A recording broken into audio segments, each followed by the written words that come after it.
Assalamualaikum warahmatullahi wabarakatuh. Bismillahirrahmanirrahim. Alhamdulillahirabbil alamin wassalatu wassalamu ala asyrofil mursalin sayyidina Maulana Muhammadin wa ala alihi wasallam nama ba'du. Bapak Rektor dan semua teman-teman PWI yang saya hormati. Di sini kita akan mengkaji faslun fil musyarakah ila nusyi fid dima. Bab seharusnya ngambil sikap cepat, musyarakah itu ngambil sikap cepat untuk menyelamatkan mengalirnya darahnya orang Islam. Di sini Imam Izzuddin bin Abi Salam mengambil ayat wajah rajulun min aqsal Madinah yas'a qala ya Musa innal mala ya'tamiruna bikal yaqtulu kafakrus inni laka minan nasihin. Terus beliau memberi penjelasan wa kadzalikal musara'atu fi amrin diniyyin yuqafu fautu. Jadi begini ya, kalau dalam fikih Islam misalnya ini ada di beberapa literatur fikih, di semua fikih baik mazhab Syafi'i, Hanafi, Hambali, di semua kitab fikih. Misalnya ada orang mau masuk Islam, terus konsultasi sama ustadz atau sama kiai, Pak saya mau masuk Islam, kamu nggak boleh ngambil sikap monggo ngeteh dulu, itu tidak boleh. Atau apalagi diajak ngobrol dulu, karena 5 menit kita mempersilahkan ngopi dulu itu artinya dianggap kita membiarkan dia dalam keadaan kafir 5 menit dan kita dianggap ikut tanggung jawab. Sehingga di bab ada ulama yang ngebabkan itu sampai di bab murtad.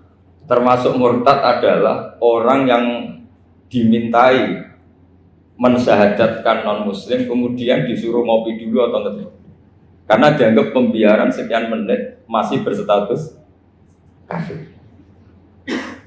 Jadi ibaratnya gini ya, kalau kita mungkin baru bapak-bapak baru pakai celana pendek terus ada orang kecelakaan di jalan, saya tak pakai baju dulu nanti baru kamu saya selamatkan. Itu kan naif. Kalau begitu saja naif, apalagi orang yang kafir kemudian pas mau minta disyahadatkan kita bilang monggo mandi-mandi dulu, ngeteh-ngeteh dulu. Berarti ada pembiaran sekian menit, dia masih berstatus kafir. Artinya begini, kalau dia saat itu kok dimatikan oleh Israel, berarti mati dalam status kafir. Dan kita ikut tanggung jawab, karena harusnya bisa Islam, andai kan kita mensyahadatkan saat itu juga. Jadi itu bab-bab yang dianggap ekstrim dalam kutubil fikih, bab-bab fikih. Makanya dalam kitab fikih, saya berkali-kali ada non-muslim mau bersyahadat ke saya, itu saya bilang ke santri-santri saya, saat itu juga harus kamu ajarin, meskipun pakai bahasa Indonesia. Yang penting status kafirnya apa? Hina. Baru setelah itu ada hukum sosial ya, mungkin kita nawarin teh atau kopi atau apa. Makanya di sini dibabkan bab seseorang harus tergesa-gesa atau bercepat-cepat atau ngambil sikap bergegas untuk melakukan kebaikan. Terus ayat kedua yang dipakai Izzuddin bin Abi Salam itu begini. Ketika Allah mensifati orang munafik, status orang munafik itu apa? Wa idza qamu ila sholati qamu kusala. Mereka kalau dipanggil untuk sholat, dia berangkat tapi kusala secara malas-malasan. Sehingga untuk menunjukkan kita loyal sama Allah, itu ya paling tidak ada sikap di atas rata-rata. Makanya ada sa'i ya lari-lari kecil, tawaf juga disunatkan ada lari-lari kecil. Disebut ar-romal itu lari-lari kecil. Untuk menunjukkan bahwa kita loyal sama Allah itu tidak sak kobre cara Jawa. Nah itu dibabkan sendiri. Jadi beda antara tergesa-gesa sama ekspresi serius. Jadi musyarakah itu ya kira-kira kan nggak mungkin lah kita dipanggil rektor atau kiai atau orang tua kita terus jalan leha-leha, itu kan nggak mungkin. Apalagi ini yang manggil Allah Subhanahu wa Ta'ala. Makanya dibabkan faslun fil musyarakah ila nusyi fid dima. Nah contoh yang diambil di sini begini. Ketika ada debat terbuka antara Fir'aun dan Musa, saya ulang lagi ya, ada debat terbuka antara Musa dan Fir'aun. Kan Nabi Musa datang ke Fir'aun. Lalu kata Fir'aun, ini asal-usul ayat ini saya terangkan sejarahnya. Kata Fir'aun, lalu kalau kamu tidak nuhankan saya, Tuhan kamu siapa? Terus kata Musa, Rabbus samawati wal ardi, yang nuhani langit dan bumi. Fir'aun masih berkelit. Kalau Tuhan di bumi, setahu saya kemana-mana yang dituhankan saya, kata Fir'aun. Ma'alim tulakum min ilahin ghairi. Terus Nabi Musa masih ngendikan, ya sudah Tuhan yang nuhani langit. Terus Fir'aun manggil Haman. Haman itu arsitekturnya Fir'aun. Ya Haman ibnili sorhal ali abduhul asbab samawati fa'attaliya ila ilahi Musa. Haman bangunkan kami piramida yang tinggi. Saya ingin melihat Tuhannya Musa. Musa akhirnya mikir, karena kalaupun Fir'aun bisa naik ke langit tetap tidak bisa melihat Tuhan. Kita tahu Tuhan nggak bisa dilihat. Kita yang mukmin aja udah lihat, apalagi Fir'aun, rivalnya kan. Akhirnya Musa ganti argumentasi. Yaitu argumentasinya Musa, Rabbukum wa Rabbu abaikumul awwalin. Ini perlu diingat dan perlu saya sampaikan. Yang nuhani kamu dan yang menuhani leluhur kamu. Itu sangat memukul Fir'aun. Karena logikanya kalau Fir'aun itu Tuhan, berarti babanya dulu tanpa Tuhan. Ini ada Tuhan terlambat. Jadi kalau Fir'aun Tuhan, berarti mbahnya tanpa Tuhan. Karena zaman era mbahnya belum ada Tuhan. Karena perdebatan itu banyak punggawa Fir'aun yang mukmin. Wah, ini Fir'aun nggak bener ini. Kalau dia Tuhan berarti babanya tanpa. Karena kalau iman itu akan diadili, akan dieksekusi, maka orang ini berstatus rajulun mu'minum min ali fir'auna yaktumu imanah. Maka di Quran diterangkan wa qala rajulun mu'minum min ali fir'auna yaktumu imanah. Ada seseorang yang iman tapi menyembunyikan iman. Lah orang ini selalu ikut rapat di rapat-rapat penting Fir'aun, termasuk rapat ketika Fir'aun dan para tentaranya memutuskan membunuh Musa. Karena dia ikut rapat dan eksekutornya besok disuruh nangkap Musa, orang ini malam itu juga nemuin Musa. Nemuin Musa terus bilang innal mal ayat tamiruna bikal yaqtuluka Musa. Rapat tadi malam memutuskan kamu besok dibunuh, maka kamu harus bergegas meninggalkan Mesir. Nah, dari kesimpulan itu, dari cerita itu kemudian diambil secara hukum fikih bahwa untuk menyelamatkan darah harus jasa, harus bergegas. Andai kan Musa itu kok sak kobre, sak sempate, maka keburu. Andai kan ini rojul ini tadi, orang tadi penasihat tadi, kok sak kobre ya, maka berarti Musa terlanjur tertang. Jadi itu pentingnya ulama ya. Jadi cerita yang linier, cerita yang seakan-akan cerita di tangan ulama tetap menjadi al-ahkam al-fiqhiyah, menjadi ketentuan-ketentuan apa? Oke. Jadi yang diambil di sini adalah lelaki tadi yang ikut rapat tadi bergegas menemui Musa, memberitahu kalau kamu besok mau dieksekusi, fakhrus, maka kamu harus cepatnya keluar dari Mesir untuk menyelamatkan diri. Terus oleh Saizuddin bin Abi Salam dibabkan bab harus tergesa-gesa menyelamatkan darahnya orang apa? Islam.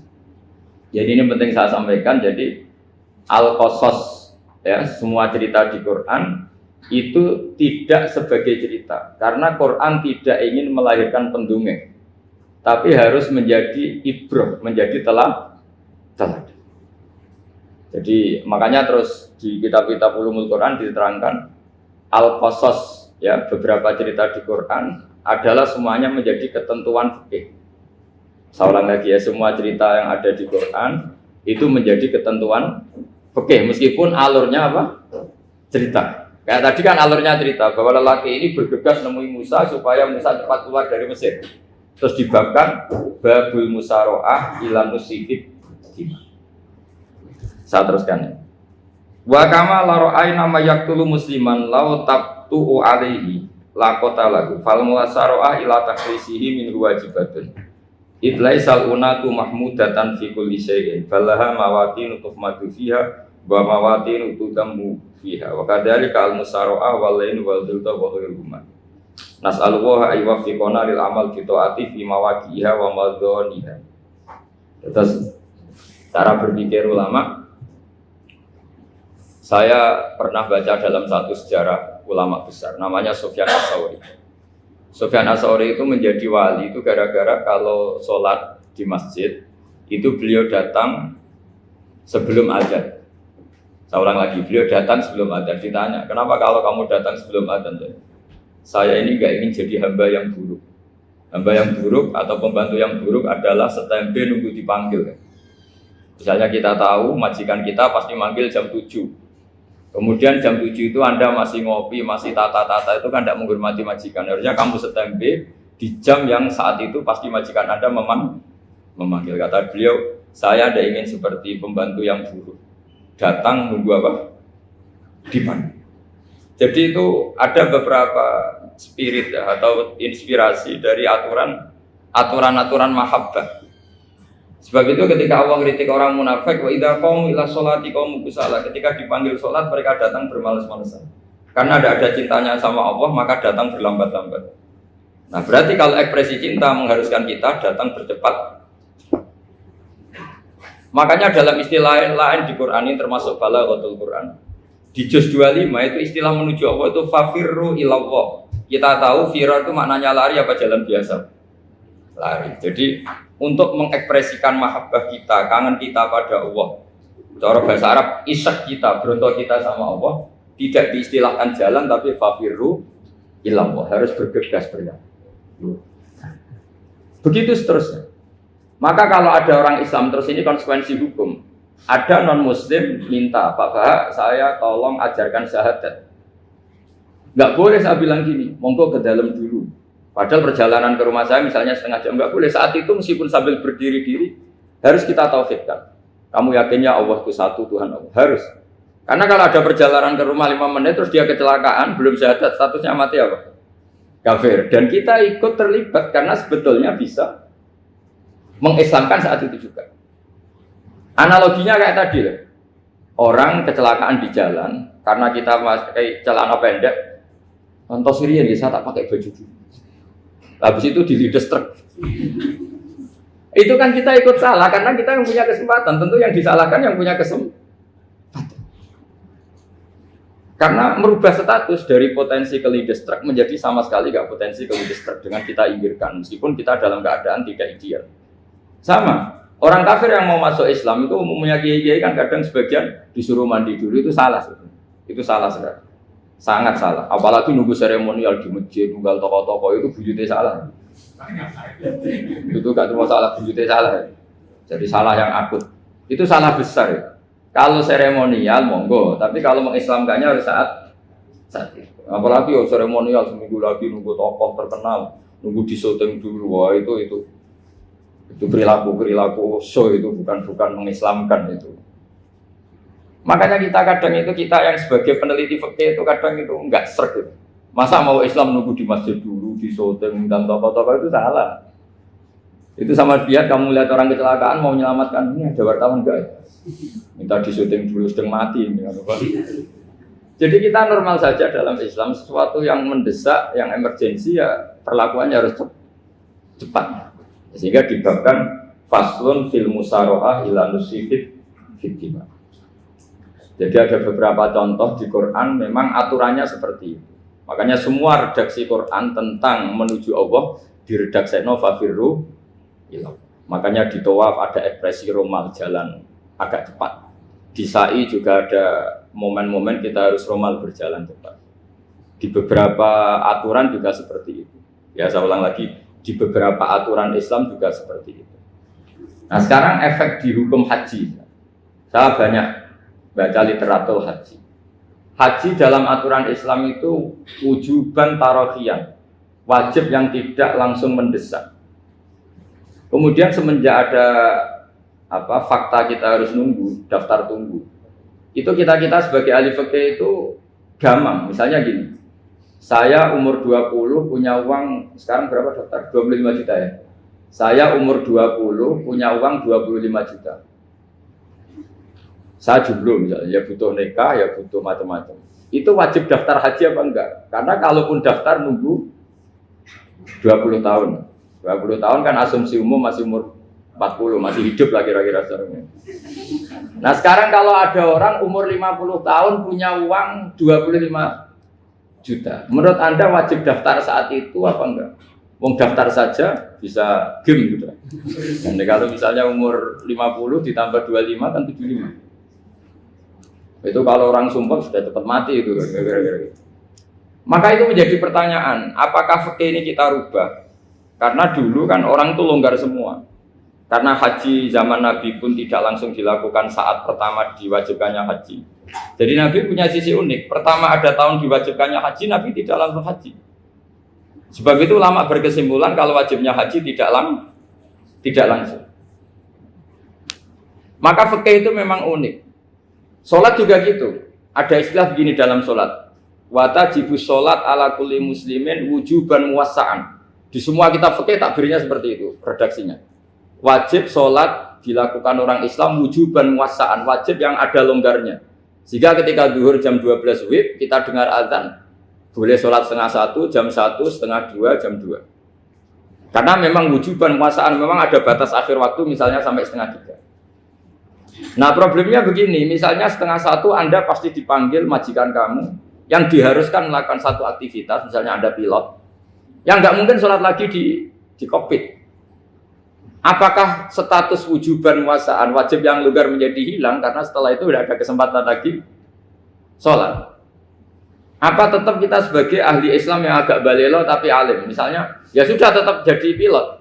Nanti kan ada aturannya sendiri, ada rukhsahnya sendiri, ada kemurahan sendiri kita sudah jadi pilot. Misalnya sholat tanpa harus menghadap kiblat, sholat yang tetap di perjalanan. Kira-kira Anda kalau jadi ahli fikih milih mana? Milih harus sholat di depan, apa tetap memberi kelonggaran? Gak apa-apa, sholat sambil apa? Nyuper, sambil pilotin apa pesawat. Anda milih mana? Karena kalau konstitusi ilmu itu memang harus ada, dengan tanda kutip ya, memang harus ada nakalnya. Kalau nggak nakal malah gak sah. Memang unik ilmu itu.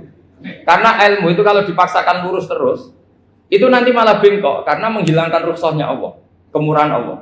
Tapi kalau dipaksakan rukhsah terus, murah terus, nanti dianggap menyepelekan hukumnya Allah. Maka kita yang ahli fikih itu pusing. Misalnya saya sering ditanya, Gus, saya ini supir bis, kan musafir terus, berarti saya boleh tidak puasa terus panjang Ramadan? Coba kalau ada jadi ahli fikih mesti bingung. Mau boleh, ya boleh terus supaya orang nggak peduli sama Ramadan. Mau mengatakan wajib puasa, kayak nggak peduli dengan kemurahan Allah yang membolehkan musafir tidak puasa. Coba loh, Anda jangan jadi ekstremis yang misalnya bantah tok, protes tok, ini kan. Jadi memang mengkaji ilmu itu. Ya makanya dengan tanda kutip itu harus ada nakal. Tapi nakal yang baik, bukan nakal. Nakal itu kalau bahasa Jawa itu kan tidak harus dosa. Seperti anak kecil. Menek-menek itu, tuh bocah kok nakal, padahal anak kecil menek itu haram dah. Enggak kan? Malah orang tuanya yang bentak itu yang haram. Yang nakal betul ya ibunya yang bentak cerewet itu, karena ibunya orang yang sudah mukallaf, sudah tua, salah langkah yaitu Kalau anaknya naik meja itu ya sebetulnya bahasanya tidak nakal, lucu. Oh jebule pinter conggo iso munggah meja, harusnya diapresiasi. Tapi rata-rata itu semua akal mecah gelas. Malah boe malah mecano tabungan. Bapaknya marah tukang nguras tabungan. Sebetulnya senakal-nakalnya anak kecil itu nakal orang tuanya itu pasti. Karena ini sudah kena fitop, sementara anak-anak belum kena fitop. Saya pernah punya tamu karena di tradisi Kiai itu sering punya tamu. Bapak ibunya tuh kultus sama Kiai, bentak anaknya disuruh salim sama saya. Anak kecil kan nggak mau jalan-jalan terus, marah. Lah marah orang tuanya tak marahin. Yang dosa itu kamu bentak anaknya. Kalau anak kecil tuh kena diskon rufi al-qalamu an salasin. Di antara aturan Islam apa? Tidak ada keharusan bagi 3 orang. 1 anak kecil sampai balik, 2 orang tidur sampai bangun, 3 orang gila. Artinya anak kamu itu tidak kena fitop untuk sopan sama saya. Kamu yang kena fitop baru sopan sama anak-anak. Nah ini ada Jawa itu kadang keliru. Jadi orang tua itu marah-marah memaksakan anaknya sopan. Padahal Allah memberi diskon anak kecil itu belum wajib sopan. Gak apa-apa ada tamu naik-naik. Asal masih anak kecil. Makanya Rasulullah ketika beliau sholat sujud itu Hasan Husain itu naik. Cara Jawa Nabi itu 3 tumpahan. Semua riwayat mengatakan Nabi itu diam saja gak berani ngangkat. Sampai sahabat itu ada yang ngomong ini Nabi sujud lama sekali ada apa. Jadi kita punya riwayat itu ya baru kayak sahabat yang agak nakal. Semuanya itu sujud, tapi bareng di atas rata-rata ada sahabat yang belakang ngomong. Siapa tuh ini sudah kok lama? Barokahnya itu ditemukan riwayat. Oh, ono putune itu. Karena Hasan itu naik di atas punggungnya apa? Nabi. Itu andai kan tidak ada yang ngomong riwayat ini tidak ditemukan. Barokahnya ada yang ngomong itu mungkin. Kalau sekarang mungkin semua masjid ngomong karena orang sekarang jarang yang khusyuk. Kalau dulu hanya 1 yang di belakang. Setelah itu Nabi memberi penjelasan. Saya tadi sebetulnya harus mengakhiri sujud saya sesuai aturan umum, tapi ada cucu saya tak biarkan sampai dia puas naik punggung saya, sehingga dia turun baru saya naik. Filosofinya apa? Begini, Anak kecil satu tidak kena hitop. Dua, jangan sampai sholat itu jadi problem. Kalau Nabi nyentak Hasan, membentak, putu ono bae sholat kok diganggu, maka sholat menjadi trauma. Gara-gara sholat bahasa bentak saya. Lama-lama anak ini trauma dengan sholat karena dianggap problem. Makanya saya termasuk kiai nggak berpendapat anak kecil nggak boleh di masjid. Sering kan anak kecil di masjid, ayo khutbah rame. Saya termasuk setuju tetap boleh. Kalau dibentak di masjid, maka dia trauma dengan masjid. Saya ke masjid dibentak. Lagi pula kadang-kadang orang tuh gaya-gayaan tok. Wah, rame orang khutbah. Ngerameni. Padahal kalau nggak dirapeni anak-anak malah udah tidur. Kita kan nggak bisa menjamin kalau perilaku kita lebih baik gitu. Mendingan kan anak-anak main di masjid dibanding di karaoke kan. Jadi kan, lah ini maksudnya saya, ini fikih ya. Fikih itu wilayahnya, makanya jadi ahli fikih itu susah-susah gampang. Jenengan jangan hanya berpikir protes dengan ketentuan fikih, mengkaji yang sebanyak-banyaknya. Itu tadi. Misalnya Anda seorang supir permanen. Supir bis terutama, kalau truk kan bisa leha-leha, kalau bis kan ada deadline-nya ya waktu. Seperti bis jurusan Surabaya Semarang, saya kan sering naik bis jurusan Surabaya Semarang. Kadang-kadang supirnya melihat saya tanya, "Gus, saya ini supir. Saya ini Ramadan itu gimana ya?" Ya saya sudah ngerti setengah nakal, dan senengnya dijawab rasa poso ya saya tahu ya. Tapi masalahnya secara fikih kalau kamu menghargai, kamu harus puasa terus. Kamu melanggar konstitusi ilmu. Memang musafir punya diskon? Boleh? Tidak puasa. Pertanyaannya, bayarnya kapan? Wong Syawal ya nyupir lagi. Dzulqa'dah ya nyupir lagi. Nanti sampai Ramadan ya. Nah terus, ya pas kamu cuti. Biasanya cutinya pas sakit. Boleh diskon lagi karena sakit. Coba. Nggak, andai kan ada jadi ahli fikih milih zaman. Lo kalau orangnya soleh terus kayak ustadz di sini kayak dosen UI kan, masa dosen UI Universitas Islam nggak Islami kan nggak mungkin. Mungkin memilih poso kan.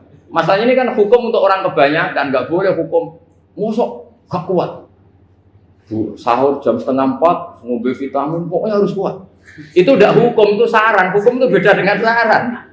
Hukum itu hanya berpijak musafir itu boleh iftar. Kalau saran memang boleh, ya usahakan kamu makan 3:30 pas fit, nyumpir. Terus kalau nyumpir selesai jam 10, nanti istirahat. Memangnya majikan bisa ngatur jamnya? Itu fikih. Maka menjadi perdebatan, yang namanya pergi itu apa? Menurut Imam Syafi'i, pergi itu ya dari rumahnya ke tempat yang asing, yang tidak wilayahnya namanya pergi. Menurut Imam Ahmad bin Hanbal enggak? Pergi itu tidak kerja. Jadi orang yang supir yang seperti itu namanya tidak pergi, tapi kerja. Tanyakan ke publik, misalnya jenengan ke UI, istri kamu atau suami kamu ditanya, istri kamu kemana? Kira-kira jawabnya bilang pergi, jalan-jalan, apa bilang kerja? Kerja, makanya kata Imam Ahmad bin Hanbal, mudi musafar atau orang yang berprofesi, yang profesinya memang harus pergi, kayak traveling atau supir, maka itu namanya tidak pergi, namanya itu kerja. Karena apa? Sekali distatuskan pergi, maka ikut status yang dikatakan Allah dan Rasul dapat diskon, boleh tidak puasa. Maka terus kita debat tentang definisi. Nah, definisi ini penting karena yang menjadikan hukum rubah itu definisi. Misalnya gini, Mbak ini ngaji saya. Statusnya kalau pakai status saya ajnabi, orang lain Bapak ajnabiyah, maka hukumnya saya melihat Bapak ini haram karena statusnya ajnabi melihat ajnabiyah yang tidak mahram. Tapi kalau di fikih itu ada statusnya.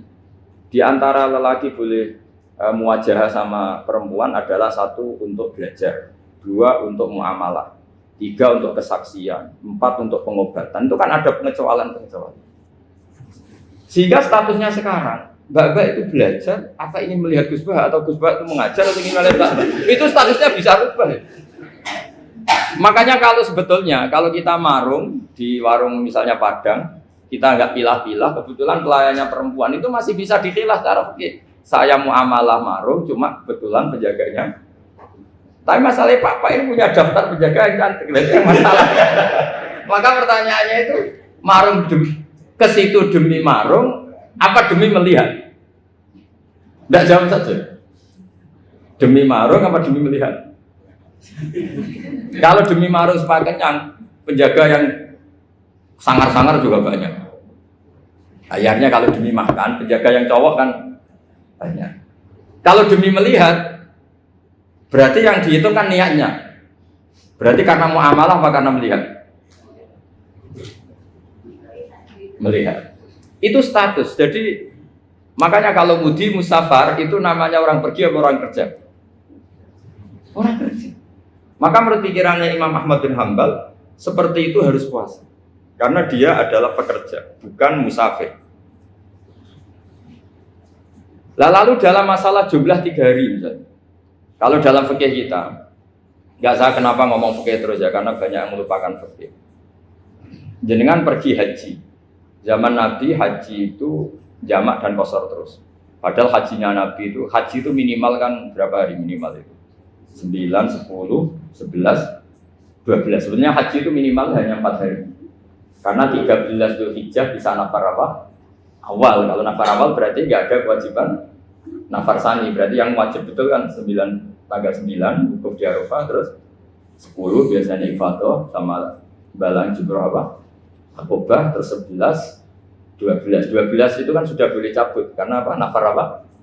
Awal. Berarti nggak usah nafar apa? Sani. Berarti hanya berapa? 4. Tapi Nabi haji di Mekah Medina itu sampai 40 hari karena perjalanan. Pertanyaannya, ketika Nabi menjamak dan mengqashar itu cara Imam Syafi'i lis safar. Karena Nabi orang Medina datang ke Mekah dengan jarak 460 kilo, maka Nabi boleh jamak dan qashar. Jadi pikiran Imam Syafi'i, jamaknya Nabi itu lis safar karena pergi.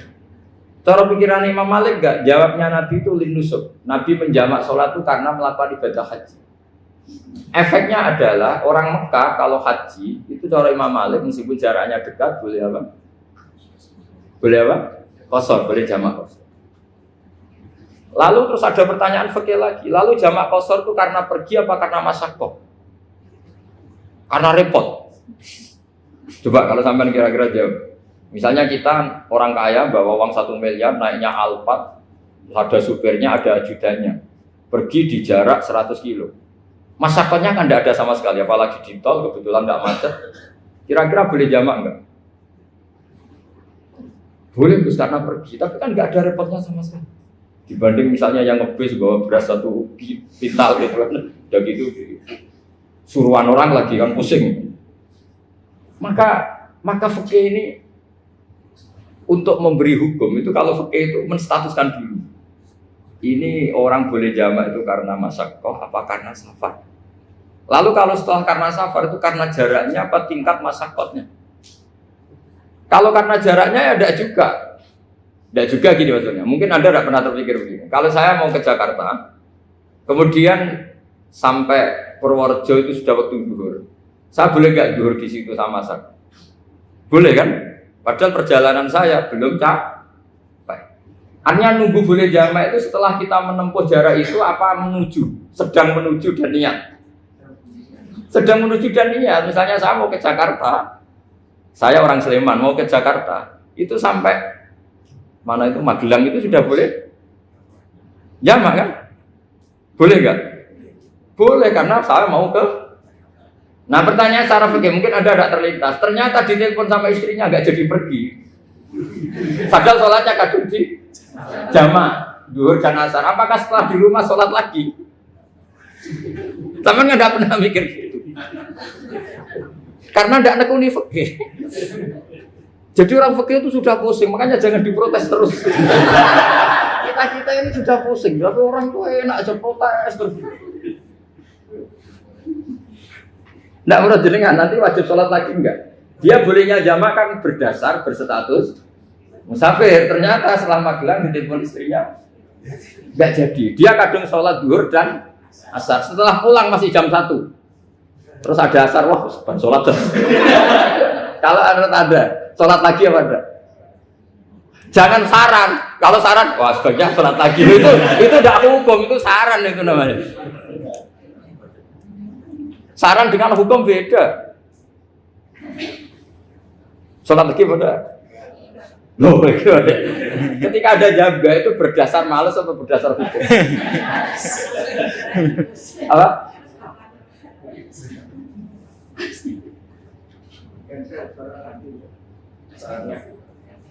Nah kalau Anda sholat lagi, pertanyaannya gini, Allah itu tidak punya tradisi mewajibkan 2 kali. Pertanyaan fikihnya mesti gitu.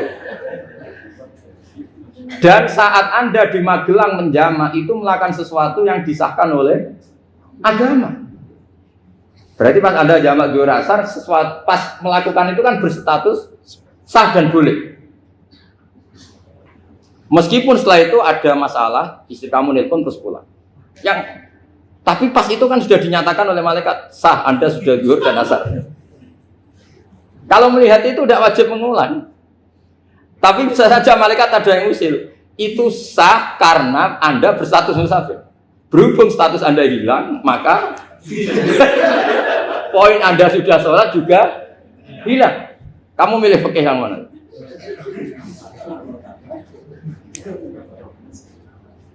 Jadi peneliti fikih itu beda dengan orang-orang yang dengarin protes. Beda karena nengkuni. Nengkuni itu beda karena ada konsekuensinya. Makanya fikih itu sampai saya punya kitab fikih itu dikarang satu orang itu jumlahnya 20 jilid. Per jilid itu segini. Jadi satu meja ini dikarang satu orang. Itu mulai yang presisi, yang detail sampai yang khayal. Yang khayal juga ada. Yang khayal itu tadi beliau banyak menghayalkan gini, suatu saat Anda datang ke Mekah itu hanya butuh waktu 20 menit. Zaman itu belum ada pesawat. Lalu boleh gak jamak? Boleh gak nakal? Nakal itu begini. Sama orang kaya punya jet pribadi, misalnya ada Ronaldo masuk Islam, orang kaya. Itu bisa gak puasa? Karena begini. Misalnya dia contohnya orang Arab ya. Orang Arab, jangan orang. Nah, contohnya itu dibalik saja. Di sini itu kalau imsak jam berapa? Imsak Ramadan jam berapa? 3:30 aja biar aman ya. Kalau 3:30 kan pasti imsak. Dia terbang ke Mekah. Jadi orang sini puasa jam 5 kan mulai puasa. Dia terbang ke Mekah kan masih malam. Makan terus dia. Mekah mau ada matahari terbang lagi ke barat. Karena dia menghindari berstatus puasa. Atau sebaliknya, dia orang Mekah jam 12 puasa. 12 siang puasa. Dia, wah kalau 6 jam lagi buka, bisa berapa saya? Terbang ke Indonesia. Ke Indonesia terbang baru 1 jam, di sini sudah buka.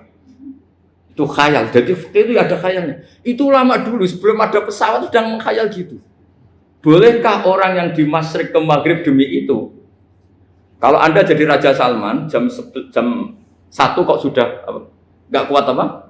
Puasa, itu diberi saran terbang ke Indonesia. Itu kalau pakai jet kan nggak sampai 9 jam, 1 jam ke Jakarta. Sudah ada wow akbar. Bukan. Boleh enggak? Loh mau kamu enggak bilang, oh enggak boleh. Loh di Jakarta sudah huru samsi. Masa sudah matahari terbenam orangnya enggak boleh? Bukan. Lah ya. Apa? Kalau resikonya gini, sampean mungkin nggak mikir, resikonya gini, kalau dia berstatus musafir, bolehnya buka karena musafir, pertanyaannya dia wajib bayar. Kan musafir bolehnya kodok nanti harus bayar, tapi kalau dia buka normal kan tidak harus bayar, beda, efek pakainya beda.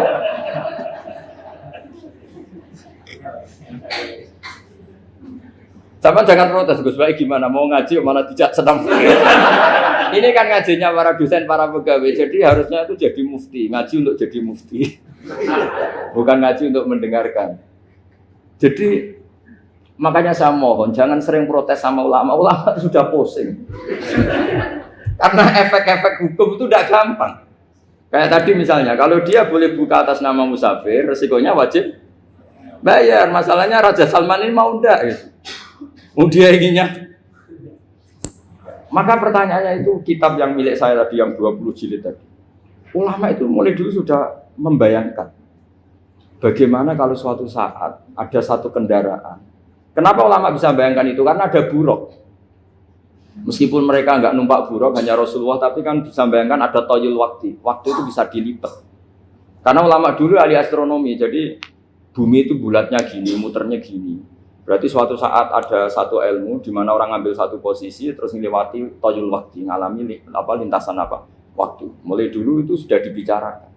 Pertanyaannya lalu status orang ini kayak apa?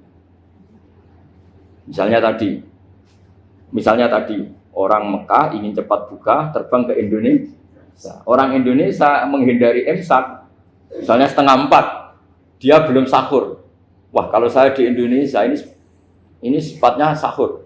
Wah saya tak terbang ke Mekah. Wah enak kan terbang di Mekah ternyata masih jam 8. Wah bisa makan sepuasnya jam 8 malam artinya jam 20. Kan enak dia. Barwarek balik ke Indonesia wis jam 1 siang. Jam 1 siang kalau ingin cepat buka terbang ke timur. Langsung buka. Berarti dia kira-kira puasa aja 3 jam. Tapi terus ya mungkin kalau sampean, lah kok Gus sudah repot-repot ngono tinggal turu delok sinetron kok buka dhewe. Itu tidak hukum, saran itu namanya apa? Kalau hukum tetap tadi yang dikatakan puasa adalah imsak mulai jam imsak sampai ghurubus syamsi. Lalu pertanyaannya lagi, ghurubus syamsi sampai imsak itu konversi jam apa nyata-nyata ghurubus syamsi? Kalau yang diliwati khatul istiwa itu nyata, fi'lan kalau dalam bahasa Arab fi'lan awaqiyah.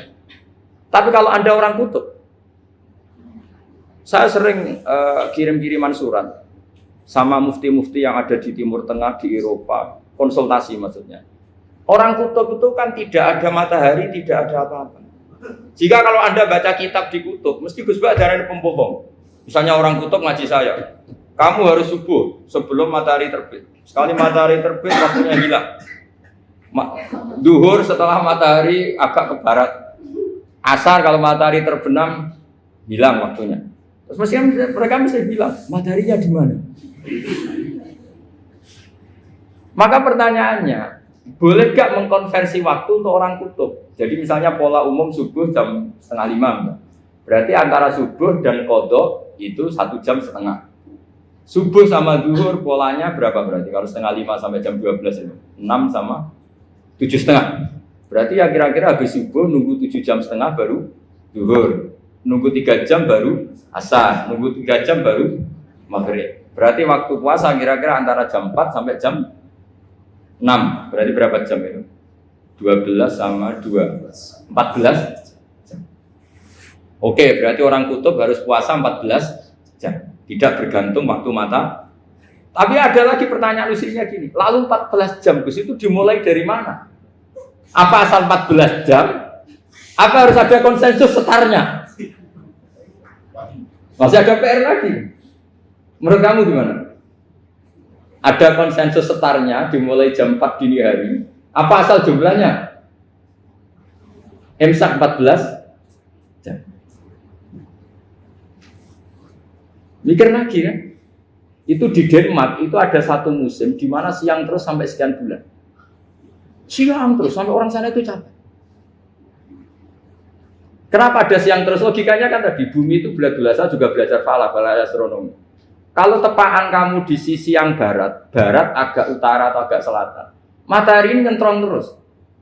Sehingga bumi mulak-malik ya kamu kesentrong terus karena kita ini kan tepaan di khatulistiwa, di khatul istiwa. Sebenarnya khatul istiwa itu bahasa Arab dari kata khatul istiwa. Khatun itu garis, istiwa itu tengah.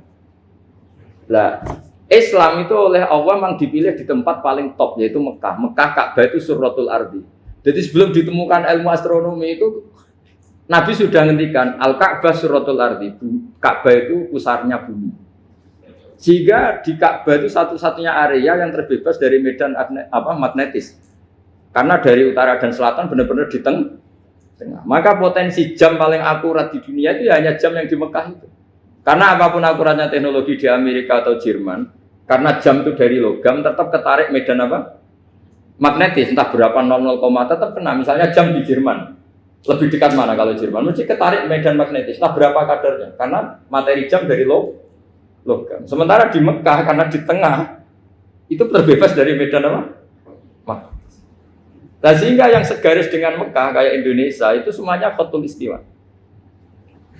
Nah, kalau khotul istiwa normal itu artinya ya 12 siang secara umum ya 12. Sehingga ulama Indonesia kalau ngaji itu lebih gampang, lebih tidak dianggap bohong.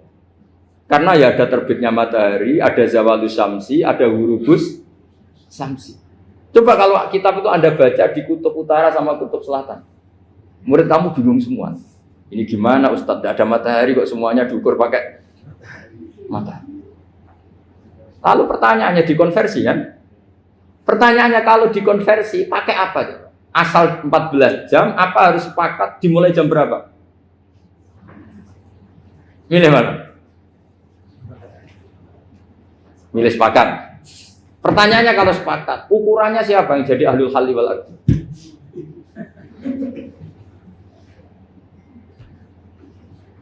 Jadi orang fikih itu sudah bingung, makanya saya mohon jangan sering diprotes.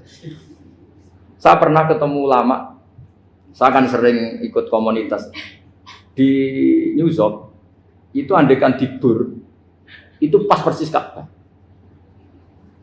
Jadi buminya itu kalau di Bur itu pas persis Ka'bah. Lalu pertanyaannya, ada kiblat tidak di sana? Ya bumi kan gini ya, kalau dalam bahasa falak itu ada rubuk namanya. Rubuk itu bumi yang sewaktu itu hanya yang seperempat. Ya bumi yang sewaktu itu hanya seperempat. Jadi kita sekarang siang, berarti yang baru siang hanya seperempat bumi. Nanti yang malam ya hanya seperempat bumi. Ya, misalnya sekarang kita di sini siang, di Arab Saudi kan belum, ini masih 5:30. Ini sekarang di Arab Saudi baru setengah.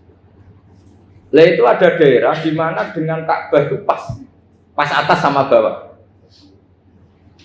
Harusnya kan bebas arah. Apa? Bebas arah. Lalu orang sana sholatnya itu menghadap kemana? Pernah ulama New York itu minta fatwa ke Rabitatul Alam Al-Islami. Lalu kita harus menghadap kemana? Makanya dalam dunia anekdot ulama itu ada anekdot Abu Nawas itu orang yang nggak pernah kalah debat. Dia tuh terkenal nggak pernah kalah debat. Tapi dia ada ilmuwan. Dia punya tetangga ilmuwan, punya pengaruh besar. Semua orang ngaji ke ilmuwan itu. Mantelnya bukan main, karena dia ahli falak, ahli astronomi. Mau nandingi dia tidak bisa, gak nandingi itu reputasinya jatuh. Orang itu berteori kalau bumi itu bulat-bulat. Kalau kamu jalan ke sini, maka akan ke titik yang suatu saat si profesor ini kemalingan, terus minta tolong Abu Nawas rumah saya kemalingan. Terus lari kemana malingnya? Ke timur. Setelah ke timur, larinya ke timur. Abu Nawas lari ke barat. Terus ditanya, sudah tak bilangin malingnya lari ke timur, kok kamu lari ke barat? Nanti ketemu di titik yang sama. Sebenarnya itu profesornya makal. Oh kamu nyindir. Artinya Abu Nawas gak terima. Teori Anda itu gak bisa. Secara keilmuan benar, tapi secara faktual gak boleh. Berarti kalau ada orang ngejar istrinya lari ke timur, dia harus tetap ke barat. Nanti ketemu di titik yang sama. Jadi malingnya tuh lari ke timur, Abu Nawas ngejar ke barat. Ketika ditanya profesornya, sudah bilangin malingnya tuh lari ke timur, kenapa ada ke barat? Kata Anda nanti ketemu di titik yang sama karena bumi bulat-bulat. Nah pertanyaannya gini, lalu kalau yang segaris itu ada arah enggak? Kayak New York tadi. Menurut kamu tetap berkiblat apa enggak usah? Loh kalau yang rubuk jelas. Loh gitu, kalau rubuk begini loh, misalnya begini, terus kamu di sini sama sini kan masih ada arah, tapi kalau sini sama sini masih butuh kiblat. Lalu sama ndak usah protes, orang fikih sudah pusing, ndak usah diprotes, karena yang dipikir itu macam-macam. Lah ya makanya ini mengkaji ya, saya mohon ya kayak tadi ini mengkaji, saya mohon saya cukupkan sekian, sementing apa ya kita ada respeknya lah sama ulama. Jadi ulama itu susah, mikirnya susah, harus tanggung jawab di depan Allah, di dunia diprotes terus. Ya saya kira demikian. Assalamualaikum warahmatullahi wabarakatuh.